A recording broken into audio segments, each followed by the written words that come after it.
காட்பாடி வந்தீங்கன்னா காட்பாடியில் வெடிமருந்து தொழிற்சாலை இருந்தது இல்லை, அந்த இடத்துல ஒரு பெரிய சிப்காட் கொண்டாந்துருக்குறாங்க. கிட்டத்தட்ட வந்து ஒரு 700 பசங்க வேலை கட்டிட்டு இருக்கிறாங்க சிப்காட்.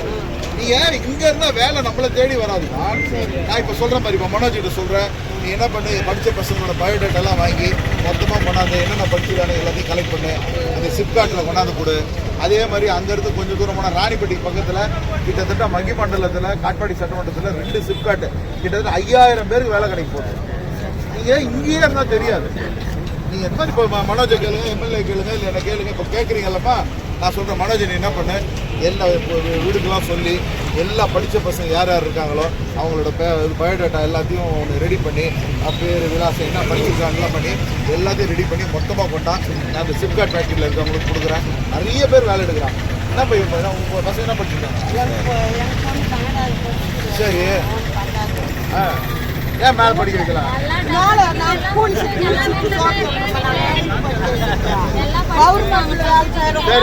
சரி, அதுக்கேற்ற அந்த படிச்சா அந்த ஏற்ற மாதிரி வேலை பார்க்க சொல்லுங்க. சரியா?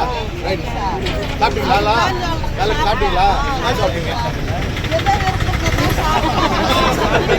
என்ன சாப்பிட்டீங்கன்னா என்ன சாப்பிட்டேன்? நல்லா என்ன சாப்பிட்டேன்?